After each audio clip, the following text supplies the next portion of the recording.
ජේසිපීටයි සුබ දවසක්. අදත් අපි දෙවියන් වහන්සේගේ වචනේ මෙනෙහි කරමු. ඉතින් මෝසේ කියන පාඩමේ දෙවෙනි කොටස අද අපි කරමු ඇවිල්ලා. ඉතින් ගිය පාර පාඩමේ අවසානයේදී අපි කියපු සුදු බයිබලයේ වචනේ කියවලා අපි අද පාඩම ආපහු පටන් ගමු ඇවිල්ලා. මේ නික්මේ යාමේ 1:8 එකල ජෝසප් ගැන කිසිවක් නොදත් අලුත් රජෙක් සිංහාසනාරූඪ විය. ඔහු තම සෙනගට කතා කොට බලන්න. ඊශ්‍රායෙල් ජනතාවගේ සෙනග අපට වඩා ගණනින් වැඩිව බලවත්ව අපට තර්ජනයක් වී ඇත. දැන් ඉතින් කන් දෙන්න. ඔවුන්ගේ සංඛ්‍යාව වැඩිවීම වළකාලන පිණිස අපි ඔවුන් සම්බන්ධයෙන් සීනුවණින් ක්‍රියා කරමු කියලා මෙන්න මේ පාරාවෝ ඒ මිස්රේ ජනතාව ඇවිල්ලා දැනුවත් කරනවා කිව්වම ඇවිල්ලා ඒ සෙනගට ඒ රටේ සෙනග අඬ ගාලා මේගලන්ට මේ විස්තර කියනවා. ඉතින් අපි බලමු ඇවිල්ලා අපි ගිය පාර පාඩමේ පළවෙනි පාඩමේ පටන් ගත්ත තැන ඉඳලා පොඩක් මතක් කරලා මේ පාඩම තුලට යන්න ඇවිල්ලා. ඉතින් මෝසේගේ වංශාවලිය ගැන අපි බැලුවා ඇවිල්ලා. ආබ්‍රාම්ගෙන් පටන් ඇවිල්ලා ඊසක් වෙනකන් ඇවිල්ලා ඊට පස්සේ ඊසාගේ ඉඳලා යාකෝබ් වෙනකම් බැලුවා. ඒතකොට යාකෝබ්ගේ මේ එක දරුවෙක් ඇවිල්ලා එයා තමයි ඇවිල්ලා යෝසෙෆ් මේ මිස්රයට එන්නේ ඇවිල්ලා. මිස්රයට ඇවිල්ලා මිස්රයට ඕන දන්න කොහොමද ආවේ කියලා වරලා එයා වාල්කමට ගෙනලා විකුණලා ඊට පස්සේ එයා ඇවිල්ලා පාරාවෝගේ දෙවනියා වෙනවා. අගමැති ඇටියට වෙලා එයා හොඳට ඉන්නකොට ඇවිල්ලා කොහොම හරි දැන් ඊශ්‍රායෙල් මේ යෝසෙෆ්ගේ සහෝදරය නෑදෑය ඊශ්‍රායෙල් කට්ටිය 70ක් ඇවිල්ලා ගෝෂන් වල ඇවිල්ලා පදිංචි වෙනවා. පදිංචි වෙලා මේක හොඳට සරුසාරවත් වෙලා ඇවිල්ලා හොඳට බෝ වෙලා හොඳට හරි නිදාසෙන් ඉන්නදී ඇවිල්ලා ඒගොල්ලෝ බෝ වෙලා හරි ප්‍රශ්නයක් වුණා ඒ රටට ඇවිල්ලා. ඇයි මේගොල්ලන් සුදු ජාතිකයෝ අරගොල්ලන් කල්ලෝ. එතකොට මේගොල්ලන් කැපිලා පේන්න පටන් ගත්තා. අපි ගිය පාර පාඩම් පොඩක් කියන ගත්තා කියන්නේ. ඉතින් මේ අලුතෙන් පාරාව කෙනෙක් කෙනකොට ඇවිල්ලා ඒ පාරාව සාමාන්‍ය එනකොට ඇවිල්ලා මේ බයිබලය ගැන කියලා දෙන ඒගොල්ලන් දැන් මම කියනවා ඇවිල්ලා අවුරුදු 300ක් විතර මේක ඇවිල්ලා මිසරයට ඇවිල්ලා අවුරුදු 300ක විතර පස්සේ තමයි මේ පාරාව පත් වෙන්නේ. එතකොට අවුරුදු 300ක් යනකොට කොච්චර බෝවිලාද ඒ 70 ඇවිල්ලා සෑහෙන ගොඩාක් බෝ වෙලා. ඒතකොට ගොඩාක් අර කල්ලොත් එක්ක මික්ස් වෙලා යනක දැක්කම ඒගොල්ලෝ අර කල්ලොන්ට අඩගාලා කීප කල්ලොත් එක්ක පිළිගන්න. පිළිගත්ත ගමන් ඒගොල්ලන්ට මොනා කරන්නේ? වහල් කමට ඒගොල්ලන්ව පත් කරනවා. වහල් කමට පත් කරපුවාන ඒගොල්ලන්ට ඉස්ලාම ඒගොල්ලන් කරන දේ මොනවද ඇවිල්ලා ඒගොල්ලන්ගේ ගොත්කම. ඒ කියන්නේ ඒගොල්ලන් බය වෙනවා. යම් කිසි වෙලාවක ඇවිල්ලා අපිට අපේ ඒ දවස්වල ගොඩාක් තිබුණේ යුද්ධනේ ඇවිල්ලා. යම් කිසි රටක ඇවිල්ලා තවත් තැනකින් ඇවිල්ලා අල්ල ගන්නවා. අල්ලගෙන ඒගොල්ලන් යටත් විජිතයක් කරගන්න ඕමනේ. එතකොට මේගොල්ලන් ඉතනයිලා වෙන රටකින් එනකොට මේගොල්ලන්ත් එකතු වෙලා අපි යටත් විජිතයටපත් කරන්න පුළුවන් කියලා බයට ඇවිල්ලා ඒගොල්ලන් මොනා කරන්න ඇවිල්ලා ඉස්ලාම ඒගොල්ලන් උගත්කම නැති කරනවා ඇවිල්ලා. කවුරුත් ඉස්කෝලේ යන්න බෑ ඇවිල්ලා. ඉස්කෝලේ රජයෙන් දෙන ඒ හැම දෙයක්ම නතර කරනවා. නතර කරලා කියනවා ඇවිල්ලා දැන් රජයේ යටතේ වැඩ කරන්න. වාල්ලෝ ඇටියට වැඩ ගන්න ඕන. වාල්ලෝ ඇටියට වැඩ කරන්න කියලා ගත්ත ගාන ඇවිල්ලා මොනා කරන්නේ? ඔන්න දැන් මේගොල්ලන් පටන් ගන්නවේදී මේගොල්ලන් ගිනියලා ගඩොල් හදන්න ගඩොල් හදන්න කරනවා. එතකොට ඒගොල්ලන් ඇවිල්ලා මොනා කරන්නේ? පිදුරු ඇවිල්ලා පිදුරු කපලා පිදුරුත් එක්ක මඩ මේ මික්ස් කරලා ගඩොල් හදන්න. ඒ ගඩොල් ඇවිල්ලා හරි ශක්තිමත් ඇවිල්ලා. හරි ශක්තිමත්. දැන් අපි මම ඉතාලියෙන් ඉඳන් අපි දකිනවා ඇවිල්ලා මේ ඇවිල්ලා ගොඩාක් පරණ ගෙවල් ඔක්කොම පරණ දේවල් හැම දෙයක්ම තියෙන ගඩොල් වලින් තමයි හදලා තියෙනවා. ඒ හරි ශක්තිමත් තාමත් තියෙනවා. දැන් පාරවල් හදපුවම පාරේ දෙපැත්තේ ඇවිල්ලා පේමන්ට් එක වගේ හදලා තියෙන ගඩොල් වලින් තමයි. තාමත් ඒක කිසිම දෙයක් කැඩලා නැහැ. එකක් දෙයක් කැඩලා තිබුණාට 100කට එකක් දෙයක් විතර තමයි කැඩලා තියෙන්නේ. දැනුත් ඇවිල්ලා. එච්චර හරි අයියේ. ඉතින් ඒකට ඉස්සලා අදපු ගඩොල් මේවා. ඉතින් ඒගොල්ලන් ඇවිල්ලා ගොඩාක් මේ ගඩොල් හදලා එහෙම කරද්දී ඇවිල්ලා ඒගොල්ලන් මේ වාල්ලුන් වලවාම ඒගොල්ලන් ඇවිල්ලා ඒක නගරයක් ඇදුවා ඇවිල්ලා. රාමසීස් කියලා. අර ලස්සන නගරයක් ඒක හදලා තියෙන එක තාමත් තියෙන. ඒ නගරයක් ඇදුවා. නගරයක් හදලා ඊට පස්සේ මේගොල්ලන්ට ඇවිල්ලා හරි පුදුම මේයක් ඇවිල්ලා පටන් ගැනීමේදී ඒගොල්ලන්ට ගොඩාක් අමාරුයි. ඊට පස්සේ ඒගොල්ලන්ට පුරුද්දක් වෙලා ගියා. ඊට පස්සේ කස පාරවල් ඇවිල්ලා වැඩ වැරදුනොත් කසෙන් ගන්නවා. ඒ කණ්ඩ පොඩ්ඩ කෑම නැහැ. ඊට පස්සේ ඒගොල්ලන්ගේ දේවල් ඒගොල්ලන්ම තමයි තනියම කරගන්න ඕනේ. දැන් උද්දීට වැටෙනකොට කෑම අරන් එන්න ඕනේ. ඊට පස්සේ රාට ගිහලා ඇඳල් වැඩ ඉවරලා ගිහලා තමයි ඇවිල්ලා මොනවා සත්තු ආදනවන සත්තු හදන්න ඕනේ. ගොවිතැන් කරන්න ඕනේ. ඒවට වතුර දාන්න ඕනේ. හරිම මහා දරුණු කාලයක්. අන්න ඒ කාලේ එනකොටම තමයි මේගොල්ලෝ දෙවියන්වහන්සේට කන්ලව් කරන්න බලන්න දෙවියන්වහන්සේ සැලැස්ම කොහොමද කියලා. ඒක වෙනවා ඔන්න දැන් කන්ලව් කරන්න ගන්නවා ඇවිල්ලා. අනේ ජේසුනේ අපිට මොනවද දැන් අපි කියන දැන් ඒ කාලේ ජේසුනේ කියලා නැතුව ඇවිල්ලා දෙවියනේ කියලා. ඉතින් ඒගොල්ලෝ ඒ දලා කන්ලව් කරන්න ගත්තා. අපි විඳින්න දුක එමි කියලාවල්. ඊට පස්සේ ඒක පස්සට යනකොට ඒ ගැන අපි දැනගන්න පුළුවන් වෙන. ඉතින් ඒගොල්ලෝ ගොඩාක් දුක් කරදර. එතකොට ඇවිල්ලා මේගොල්ලන් මේ රැට විතර උදේට නයිට් ලේනවා රැට විතර ගෙදර යනවා. ගිහිල්ලා ඔව් එනකොට ඇවිල්ලා උන්න ආපහු ඇවිල්ලා මේ රජුරු බලනවා ඇවිල්ලා මේගොල්ලන් දැන් හරි පාලනයකට ගත්තා. දැන් යටත් විජිතේ ඉන්නේ වාල්ලු ඇටිට ඉන්න. නමුත් මේගොල්ලන්ගේ බෝවීම ඒක නවත්ත ගන්න බෑ. දැන් ඉස්සරට තොර බෝ වෙනවා වැඩි ඇවිල්ලා. ගැබ් වෙනවා වැඩි ස්ත්‍රියන් ඇවිල්ලා. ඇයි මේගොල්ලන් අවල් තිස්සේ කොහොම වැඩ රැට විතර යන්නේ. රැට විතර ගියාම ගෙදර ගියාම ඒගොල්ලන්ගේ වැඩ පොළ කරනවා. ඉතින් ඕගොල්ලන්ට තේරෙනවා ඇති. ඒගොල්ලන්ගේ විනෝදාංශයක් ඇටියට මේක තමයි තිබුණා ඇවිල්ලා. ඉතින් මේ බෝ වෙන වැඩි ඇවිල්ලා ළමයි. ඊට පස්සේ මේ පාරාව බැලුවා ඇවිල්ලා මේ වැඩි හරියන්නේ නැහැ ඇවිල්ලා. දැන් මේ ළමයි සංඛ්‍යාව වැඩි වෙනවා වැඩි ඇවිල්ලා. එතකොට දැන් කොහොමද මේ ජනගහන්නේ නවත්තන්න ඕනේ. එතකොට පාරාව ඇවිල්ලා ඒ ඉටිය ඇවිල්ලා ඒ දියන් දෙන්නෙක් ඇවිල්ලා ප්‍රසව වේදනා බාන් මේ කරන ඒ දියන් දෙන්නෙක් හිටියා ඇවිල්ලා ඒගොල්ලන්ගේ අතරේ ඇවිල්ලා ඒගොල්ලන් දෙන්නා ගැන තමයි ලියලා තියෙන්නේ බයිබලයේ ඇවිල්ලා ඒ සිප්‍රා පුවා කියලා දෙන්නෙක් හිටියා ඇවිල්ලා. ඉතින් ඒ දෙන්නා අඬගාලා මේ පාරාව කියනවා ඇවිල්ලා මේගොල්ලන්ට ඇවිල්ලා ඕගොල්ලන් ප්‍රසව වේදනා බාණ්ඩ ඇදගොල්ලන්ට ඇවිල්ලා ඒගොල්ලන් බාණ්ඩ ඇවිල්ලා පිරිමි ළමයෙක් නම් ඇවිල්ලා ඒ ළමයාව ඇවිල්ලා මරන්න. ගෑන් ළමෙක් නම් ඒ ළමයාව අතන් ජීවත් වෙන්න දෙන්න. පිරිමි ළමයි ඔක්කොම මරන්නයි කියන. ඉතින් හරි කියලා මේගොල්ලෝ දෙන්නත් ගියාම ඇවිල්ලා ඉතින් මේගොල්ලෝ මොනවා කරන්නේ ඉවරලා ඉතින් පටන් ගන්නමෙදි කරන්න ඇති. කරුවාට ඇවිල්ලා මේගොල්ලෝ ගොඩාක් වෙලාවට ඇවිල්ලා ඒගොල්ලන් මේ දේ කරන්නේ නැහැ. පිරිමි ළමයි වුණත් ඇරි ඒගොල්ලෝ අතාරිනවා. අතාරලා ඒගොල්ලෝ ජීවත් වෙන්න දෙනවා. ඒ කියන්නේ ඇවිල්ලා දැන් බාණ්ඩ ඇවිල්ලා ඔයගොල්ලන්ට පොඩ්ඩක් මම ඒ ගැන පොඩ්ඩක් මතක් කරලා දෙන්න ඇවිල්ලා දිවිනාසෙ නිතරම කියනවා ඇවිල්ලා කීකරු වෙන්න කියලා. රජයේ අනයක් වුණොත් නීති රීති වලට කීකරු වෙන්න කියලා. එතකොට මේ රජෙන් තමයි මේ නීතියක් දුන්නත් ඇවිල්ලා මේගොල්ලන් මේ නීතියට කීකරු වෙන්නේ නැහැ ඇවිල්ලා. නමුත් ඒක ඇවිල්ලා දෙවිනාංශයේ විරුද්ධ දෙයක් නෙමෙයි. ඇයි කිව්වොතින් ඇවිල්ලා ඕන බාණ්ඩ ඇවිල්ලා ඇයි කිව්වොතින් ඇවිල්ලා දිවිනාංශය කියනවා නිතරම ඇවිල්ලා දිව්‍යන් වහන්සේ තුලින් යම් කිසි දෙනෙක් දැන් සුදු බයිබලයේ කියලා තියෙනවා ඇවිල්ලා දෙමව්පියන් දිව්‍යන් වහන්සේ තුලින් ඉන්නවා නම් ඇවිල්ලා දරුවන්ට කීකරු වෙන්න කියලා. ඒ කියන්නේ දිව්‍යන් වහන්සේට විරුද්ධව දැන් නීතියක් එනවා නම් දිව්‍යන් වහන්සේට විරුද්ධව නීතියක් එනවා නම් ඒ නීතියට අපි ගරු කරන්න උවමනාවක් නැහැ ඇවිල්ලා. ඒකට කරු නොකර යන්න පුළුවන් ඇවිල්ලා. කියන්නේ දිව්‍යන් වහන්සේ තුලින් ඇවිල්ලා නීතියක් එනවා නම් ඒකට අනිවාර්යෙන් කීකරු වෙනවා. දැන් මොකාරි රජයේ දිය යුතු දේවල් ඒ ඔක්කොම කීකරුව. රජයේ රූපයක් හදලා තියලා වල මේක වැදපන් කිව්වොත් වඳින්න ඕනේ. සුදු බයිබල් තියෙනවා මා අන්තරට එන්න. එතකොට මේ ළමයි මරනවා කියන්නේ වල ලොකු පවක් ඇවිල්ලා. ඒක කරන්න අරගයි කියලා ඒගොල්ලෝ තීරණය කරලා මරන්න නැතුව ඉන්නකොට ඇවිල්ලා මේ රජුරෝ ආපහු අඬ ගන්නවා ඒගොල්ලන්ව.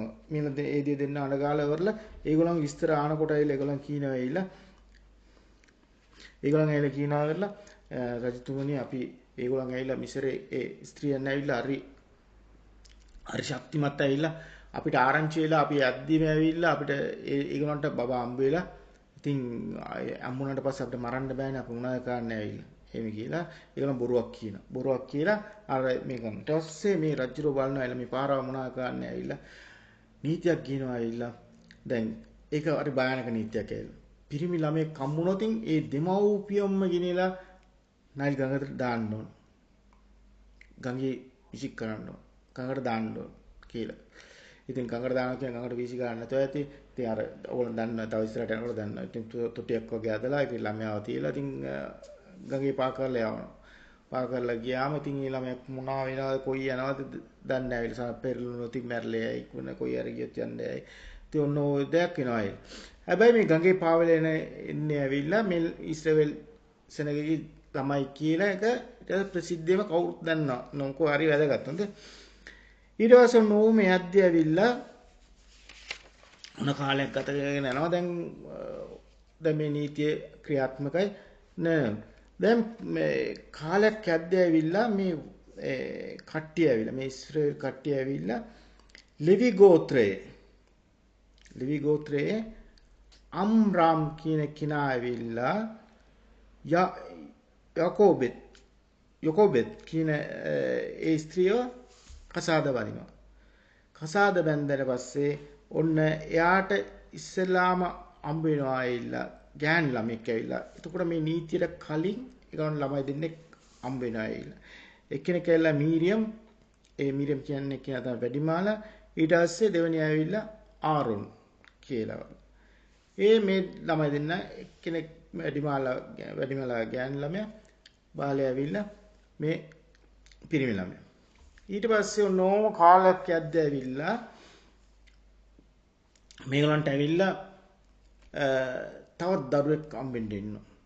දරුවෙක් හම්බෙන්න ඉන්නවා. එතකොට මේ නීතිය ඒ කාලය තුල හම්බෙන්න ඉන්න දෙවිලා ඔන්න ඒගොල්ලන්ට ළමෙක් ඉපදෙනවා. ඒ ඉපදෙන ළමයා තමයි ඇවිල්ලා මෝසි. ඉතින් ඒ ළමයා ඉපදුනායින් පස්සේ ඇවිල්ලා මේගොල්ලන් ඇවිල්ලා බලන්න ඒ ළමයා නමවත් තිබ්බේ නැහැ. මෝසි කියලා ඒගොල්ලන් නෙමෙයි නම තිබ්බේ ඇවිල්ලා. හොඳ පිරිමි ළමෙක් ඉපදුණා. ඉපදිලා ඉන්න දෙයල ඒගොල්ලෝ මොනවා කරා ඇවිල්ලා බලන්න ඒගොල්ලෝ කොච්චර මේ මාස 3ක් ඊ ළමයා අංගලා තිබ්බා. එතකොට බලන්න මාස 3ක් අංගලා තියලා වරලා බලන්න මේ වැට්ට යන්න ඕනේ.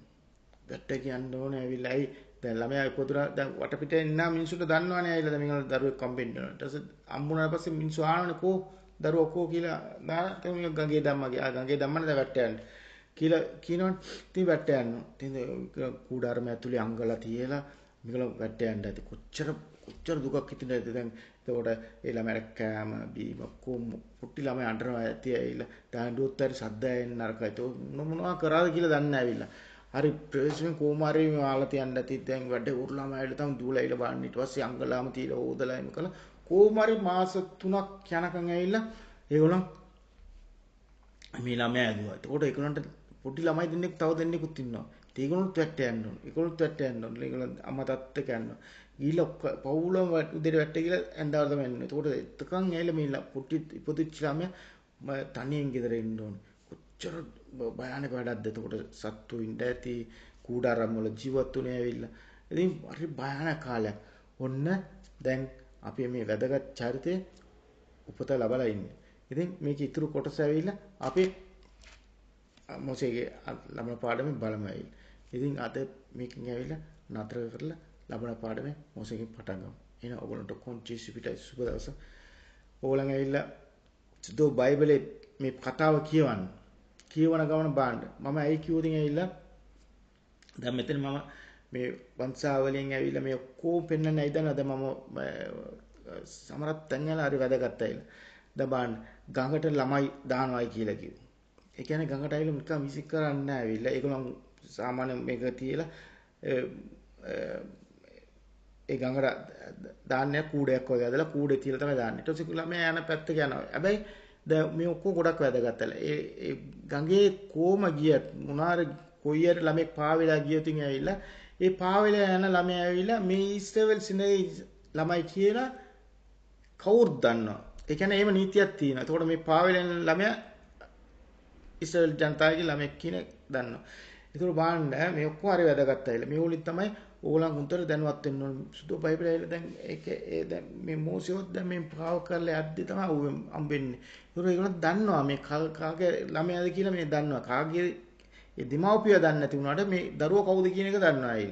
ඉතින් මෙන්න මේ ඔක්කොම හරි වැදගත්. මේ තමයි ඇවිල්ලා අපි හොඳට දැනුවත් වෙන්න. ඉතින් මේ අයිකියෝදින් ඇවිල්ලා මේ පාඩමේ ගොඩාක්ම මම මේ ඔයගොල්ලන්ට මේ පටන් ගන්න ඇවිල්ලා පරම්පරාව ඉපදීම ඊට පස්සේ මේ හිතන්න පළවෙනි අවුරුදු 40 දෙවෙනි 40 අවුරුදු 80ක් ඇවිල්ලා දිව්‍යන් වහන්සේ ඇවිල්ලා මේ මෝසය ඇවිල්ලා මාර විදියට එයාව පෝෂණය කරලා පෙන්නනවා ඇවිල්ලා මේ ලෝකෙත් එක්ක ජීවත් වෙලා මේ හැම දෙයක්ම පෙන්නලා කොහොම අරගෙන ඉවරලා තමයි ඉවරලා අන්තිම අවුරුදු 40 දෙවිනාස් තෝරලා ගන්න. තෝරලා කරගෙන ඉවරලා ඊට පස්සේ එයා තුලින් ඇවිල්ලා ඒ ගමන යන්නේ. ඉතින් එතකන් ඇවිල්ලා ඒ හැම දෙයක්ම එයා භුක්ති විඳිනවා. භුක්ති විඳිනවා කියනකොට භුක්ති විඳින්න වෙන මොකවත් නෙමෙයි ඇවිල්ලා. ඒ හැම දෙයක්ම දැනුවත් කෙනෙක්ට තමයි ඇවිල්ලා දෙවිනාස්සේ දෙක ජීවත් වෙන්නේ. ඒක ආපහු එකට යන්න හිතෙන්නේ නැහැ ඇවිල්ලා. ඒගොල්ලන් හැම වද වේදනා හැම දෙයක්ම දැනුවත් වුණාට පස්සේ ඇවිල්ලා ඒගොල්ලන් හොඳට කීකරු වෙන්න පුළුවන් ඇවිල්ලා. කීකරු වෙයි. ඉතින් ඒ වගේ අපිත් මේවල තුලින් දැනගන්න ඕනේ වරලා. අපි දැන් මම තව පාඩමක් කරන්න ඇවිල්ලා දැන් මතේතුමා පාඩම් බයිබලෙන් කරන්න යන්නේ. එතකොට ඕන දැනුවත් වෙන්න පුළුවන් ඇවිල්ලා. ඒකෝ දිවෙනාසි තෝරා ගන්නවා කියද්දී ඇවිල්ලා හරි ඒක අපිට දන්නේ නැහැ ඇවිල්ලා. අපිට කියන්න බෑ ඇවිල්ලා. කියන්නේ දැන් බාහිර සමහර පවුලක ඇවිල්ලා අම්මයි තාත්තයි ළමයි ගොඩාක් ඉන්න පුළුවන්. ඒගොල්ලන් ඇවිල්ලා මේ ලෝකයේ වෙනුවෙන්ම ජීවත් වෙන ළමයි ඉන්න පුළුවන් ඇවිල්ලා. නමුත් ඒක එක්ක ළමෙක් දිව්‍යනාංශයේ වෙනුවෙන් ජීවත් වෙන්න පටන් ගන්නවා. පටන් අරගෙන ඒ පවුලම ඒ අනිත් පැත්තට අරවනවා ඇවිල්ලා. ඒ බාහිර දිව්‍යනාංශය කැඳවීම. ඒක නිසා ඕගොල්ලන් ඇවිල්ලා කවුරු හරි කෙනෙක් ඇවිල්ලා අයියෝ මට මේක මට එහෙම දෙයක් වෙන්නේ නැහැ. එහෙම කියලා හිතන්න බෑ. දැන් මෝසේ කතාවෙන් ඕගොල්ලෝ දැනගන්න පුළුවන්. ළමයි එක්ක කොහොමද දෙවිනාංශ තෝරලා ගන්න. ඒ හැම කෙනෙක්වම දෙවිනාංශේ හැම කෙනාට පොදුයි ඇවිල්ලා. දබාන්න සුදු බයිබලෙ ලියලා තියෙනවා. ආබ්‍රහම් ගැන ලියලා තියෙනවා. මෝසේ ගැන ලියලා තියෙනවා. යාකෝබ් ඊසක් මේ ගොඩාක් ඒගොල්ලන්ගේ චරිත කතා මේ පොතේ ඔක්කොම ලියලා තියෙනවා. ඒ වුණාට බලන්න අන්තිමට ඇවිල්ලා දැන් කවුද ජෝහන් ඉපදෙනවා. ජෝහන් ඉපදලා ජෝහන් බෞතිස්ත ඉපදලා ඊට පස්සේ දෙවිනාංශයේ ඒ ගමන යන්න පාර හදන්න එයා තමයි ඉස්ලාම ඇවිල්ලා බෞතිස්ම ස්නාපනේ එයා. එතකොට බලන්න එයාට දෙන නාම ලියපන්න ඇවිල්ලා.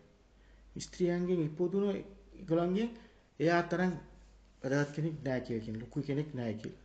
එතකොට මේ මෝසේ ආබ්‍රහම් මේගොල්ලෝ ඔක්කොම ඒව නෙමෙයි. දෙවිනාංශයේ එක එක්කිනාව තෝරලා අරගෙන ඒගොල්ලන්ට දෙන රාජකාරිය තමයි කියන්නේ. එතකොට පුංචි අපිටත් ඇවිල්ලා අපිට ලොකු රාජකාරිය දීලා ඇති. ඉතින් මේ රාජකාරිය කරන්න ඕන අපි දෙවිනාංශය හරියට අඳුර ගන්න ඕන. අඳුරගෙන මේ රාජකාරිය අපි හරියට කරන්න ඕන. දෙවිනාංශය අපිට කියන දේ අපි හරියට කරන්න ඕන.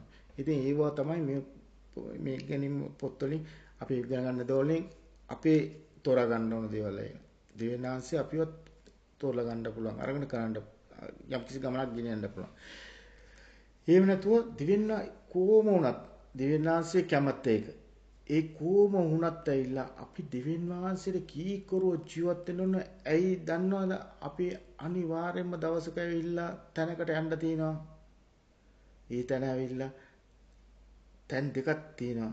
ඒ තැන් දෙකෙන් හොඳ දෙකෙන් එකක් තෝරගන්න වෙනවා. හොඳ නරක කියන දෙකෙන් එකක් තෝරගන්න වෙනවා. හොඳ දේ තෝරගෙන හොඳ ගමනක් ගිහිලා අවසන් කරතින් දෙවියන්වහන්සේ ගාවට යන්න පුළුවන්. නරක ගමනක් ගියතින් ඇවිල්ලා ජීවිත කාලෙන් කාලෙටම ඇවිල්ලා ගිනිවිල ඉන්න වෙනවා. ඒක නිසා ඇවිල්ලා අපි හැම කෙනෙක්ටම ඇවිල්ලා දෙවියන්වහන්සේ යම් කිසි බලාපොරොත්තුක් එක තමයි මේ ලෝකෙට යවන්නේ. යම් කිසි සේවයක් නිසා තමයි යන්නේ.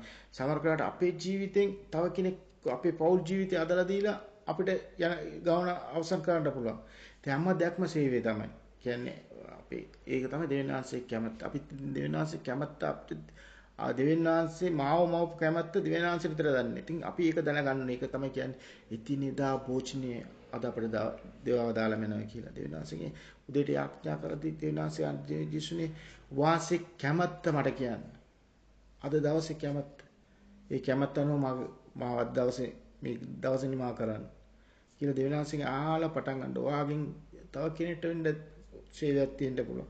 මොනාර දෙයක් දෙවියන්වහන්සේ වෙනුවෙන් කරන්න පුළුවන් දේවල් තියෙනවා. ඉතින් ඒක එදා දෙවියන්වහන්සේ ඔයගොල්ලන්ට කියලා දෙයි.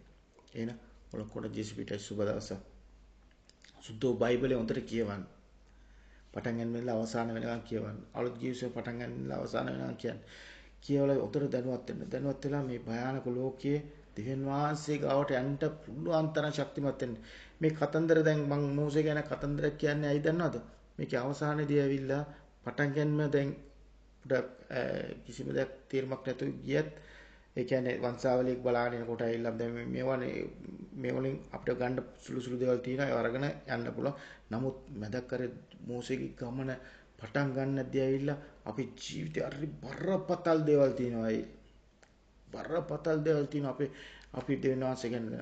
මෝසේ ගමන පටන් ගත්තට පස්සේ අපි හරි ගොඩාක් ගැඹුරින් ඉගෙන ගමයිල. මෙතන පටන් ගන්නමෙන්ද මේ සුළුෙන් අපි ගිහිල්ලා ඒ තැන් යනකොට ඇවිල්ලා අපි ගොඩාක් ඒ ගැන කතා කරමු. හොඳයි.